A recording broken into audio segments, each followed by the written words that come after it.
Radio City Joke Studio, Joke Studio, Joke Studio. નમસ્કાર મારા વાલા ગુજરાતીઓ, રેડિયો સિટી જોક સ્ટુડિયોમાં આપનું સ્વાગત છે.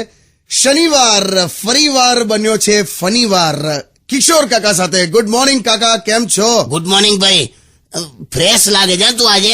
યસ, મસ્ત ક્રિકેટ રમીને આવ્યો છો, મજા આવી ગઈ. મેં પણ નાનો હતો ને ત્યારે કબડ્ડી રમતો હતો. હા, પણ કાકા ક્રિકેટ અત્યારે આમ બધાને ઓવરટેક કરી દીધું છે. કેટલો પૈસો છે કાકા. તે પણ હોય જ ને પૈસો. પ્લસ સ્પોન્સરશિપ કેટલી બધી મળે છે. તું જો ક્રિકેટર ને એના શર્ટ ઉપર છે ને અહીં એડ છાપી હોય, પછી આ ખભો દેખાય ને ત્યાં એડ છાપી હોય, પેન્ટ ઉપર છાપી હોય ને કઈક પેડ એના પર છાપી હોય, બૂટ ઉપર છાપી હોય, અહીંયા બેટ ઉપર એડ છાપી હોય. અને તું આ કબડ્ડીના ખેલાડી જો ખાલી જોંગ્યો પહેરીને ઉતરી જાય મેદાનમાં, તો તમારે યાર એડ છાપવી ક્યાં? જાંગિયાની વચ્ચે કોલ્ડ ડ્રિંક નું નામ છાપ્યું હોય ને તો બીજે દિવસથી વેચાણ બંધ થઈ જાય. Stay tune with Kishore Kaka only on radio city 91.1. Only on Radio City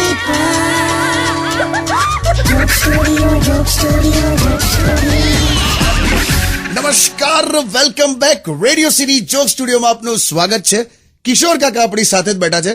કાકી પણ આવી ગયા છે. કેમ છો કાકી? હાય બૈલુ. ચલો, તમે આવી ગયા ને એ બહુ સારું થયું. હા, કાકા ક્યારના ચિંતા કરતા હતા યાર તમારી. છ ફોન કર્યા તને મોબાઈલ પર, તો ઉપાડતી કેમ નહીં? પણ તું એ તો તમે પેલી ડિસ્કો વાળી રિંગટોન મૂકી છે ને મારા મોબાઈલ પર, તો જ્યારે ફોન વાગે ને તો હું એના પર ડાન્સ કરતી હતી.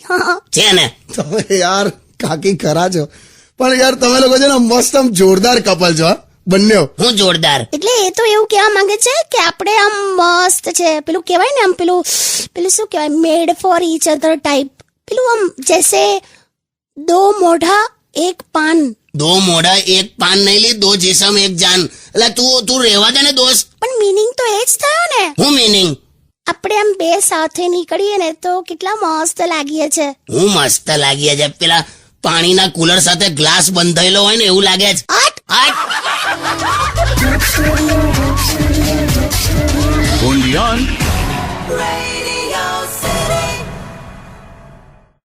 Radio City Joke Studio, Joke Studio, Joke Studio. નમસ્કાર, welcome back. Radio city joke સ્ટુડિયોમાં આપનું સ્વાગત છે. કિશોર કાકા આપણી સાથે જ બેઠા છે. અને કાકા, તમારો સાળો મહેશ પાછો આવી ગયો તમારે ત્યાં રોકાવા? હા યાર, ગણપતિ વિસર્જનના નામે આવી ગયો છે. પણ એ કેમ આવું કરે છે? વારે ઘડી આવી જાય છે. બેઝિકલી છે ને એને છે ને ભૂતકાળમાં બિઝનેસમાં એટલો લોસ થયો છે ને કે હવે બસ, એટલે હવે ફ્રી થઈ ગયો છે. તે જૂનું કશું યાદ રહેતું નથી, મારું એડ્રેસ યાદ રહી ગયું છે એને.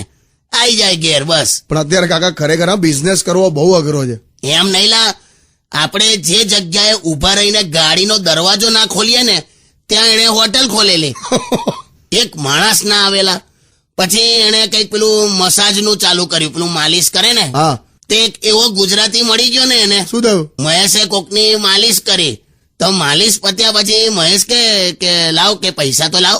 તો પેલો કે પૈસા શું કામ, લાવ હવે હું તને માલિશ કરી આપું, કે હું તો ફ્રેશ થઈ ગયો. કે એટલે આવી આઈટમો ખાલી એક ગુજરાતી જ ભજવી શકે. આચું કહું? only on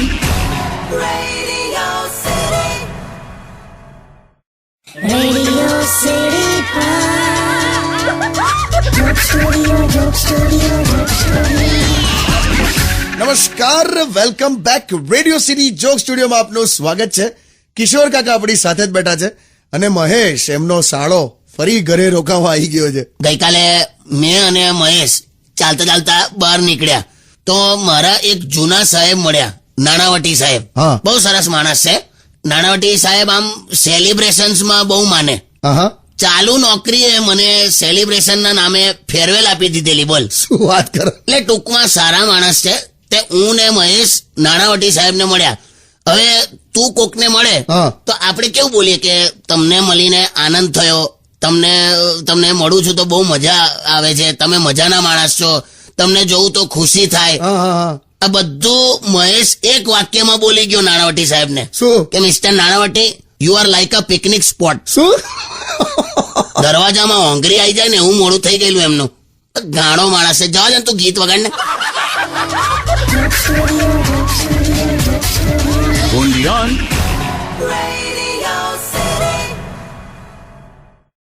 રેડિયો સિટી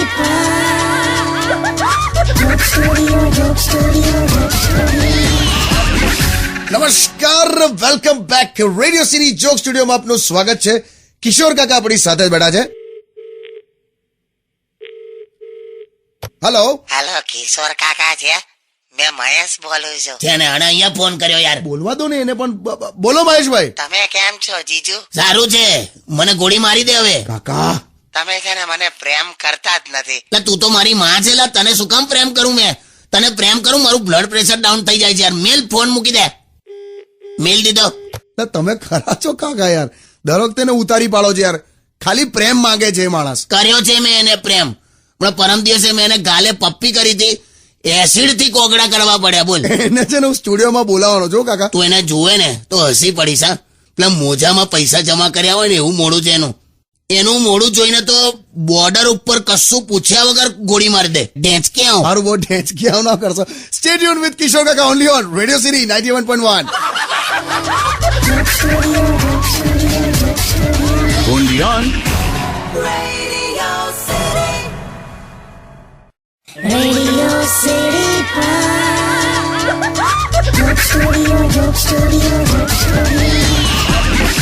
નમસ્કાર, welcome back. Radio city joke સ્ટુડિયોમાં આપનું સ્વાગત છે. કિશોર કાકા આપણી સાથે બેઠા છે અને કાકી ઇઝ બેક.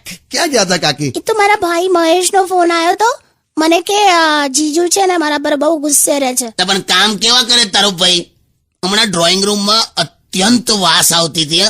ભયંકર ગંધ મારે.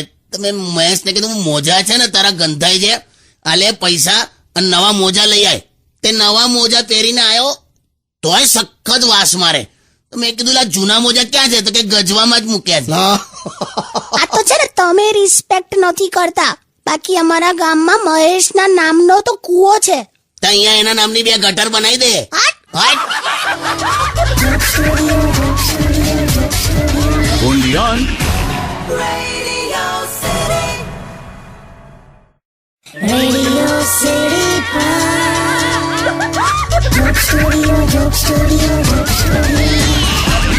નમસ્કાર, welcome back. Radio city joke સ્ટુડિયોમાં આપનું સ્વાગત છે. કિશોર કાકા આપણી સાથે જ બેઠા છે અને કાકી કંઈક કહેવા માંગે છે. બોલો કાકી. કેવા નહીં, આ બતાડવા માંગુ છું. જો આ ફોટો જો, મારી બેન સેજલ કેટલી સ્લિમ ટ્રીમ છે નહીં? સરસ છે યાર, પણ કાકી બહુ જ પાતળી ના કહેવાય. આ સેજલ એટલે મેં નતું કીધું તને? રાત્રે હોઈ ગઈ ને તો 2 વાર બિલાડી મોંમાં પકડીને લઈ ગયેલી એને. પણ ખબર નહીં યાર, હવે એનું શરીર છે ને વધતું જ નથી. જો કે આ ફોટામાં તો આમ મસ્ત લાગે છે ને બ્લેક કલરના ડ્રેસમાં. શેરડીના સાંઠા પર સેલો ટેપ માર્યો ને એવી લાગે છે જો. અલા કાકા શાંતિ રાખો યાર. એ તો એ ખાશે ને એટલે વ્યવસ્થિત આવી રહેશે. ઓકે? તારા ઘરે કશું વ્યવસ્થિત થવાનું નહીં. કેમ? તારો ભાઈ જમવાના ઓર્ડર કેવા આપે છે?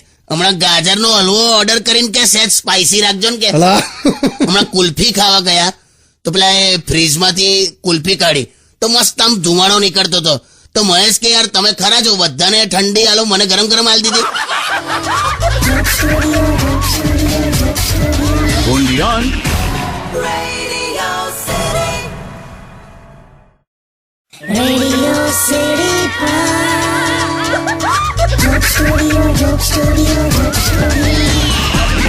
નમસ્કાર, welcome back. Radio city joke સ્ટુડિયોમાં આપનું સ્વાગત છે. કિશોર કાકા આપણી સાથે જ બેઠા છે. નથી બેઠા, ઊભા થઈ ગયા. ક્યાં ચાલ્યા અલા? એ જાઉં ને હવે ઘેર તો જવું કે નહીં? અરે પણ જતા જતા એ તો કહેતા જાવ કે ગણપતિ વિસર્જન કેવું રહ્યું યાર? સરસ રહ્યું, સરસ. એટલે જો હું તો એવું માનું છું કે શ્રદ્ધા મોટી રાખવાની. ગણપતિ ભલે નાના બેસાડ્યા હોય. વાહ, પણ કેમ આવું બોલો છો એ પણ કહી દો. એટલે તમારી ત્યાં પેલી મૂર્તિ એકદમ નાનકડી મુકાયેલી એવું હતું? અમારો સાળો ખરો ને મહેશ ભાઈ, આપણે શબ્દો પકડી લઈએ તો કેવો છે. મેં એને એવું કીધેલું કે જો મોટી મૂર્તિ ના લાવતો, નાનકડી લાવજે. એટલે કેવું વિસર્જન વખતે પણ આપણે પર્યાવરણનું ધ્યાન રાખી શકીએ એમ. હા, એટલે નાની જ કીધેલી કે નાની જોઈએ તો એને આ નાનું શબ્દ પકડી લીધું એમ. તો ખબર છે કેટલી બધી નાની લઈ આવ્યો. પેલી 4-વ્હીલરમાં સ્ટેરિંગ ની બાજુમાં નહીં આપણે ચોંટાડીએ હા, એ મૂર્તિ લાવેલા. અલા હરકો ચાલ્લો હોવ ના થાય ગણપતિને. તો પછી પછી હું વિસર્જનમાં પણ એને તો માર્યો તો બોલ. કેમ? ગણપતિ બાપ્પા મોર્યાને બદલે માઇક પકડીને ડીનું મોર્યા કરતો હતો. માર્યો લા એને. નીકળો તમે કાકા નીકળો. Stay tune with radio city 91.1. only on Radio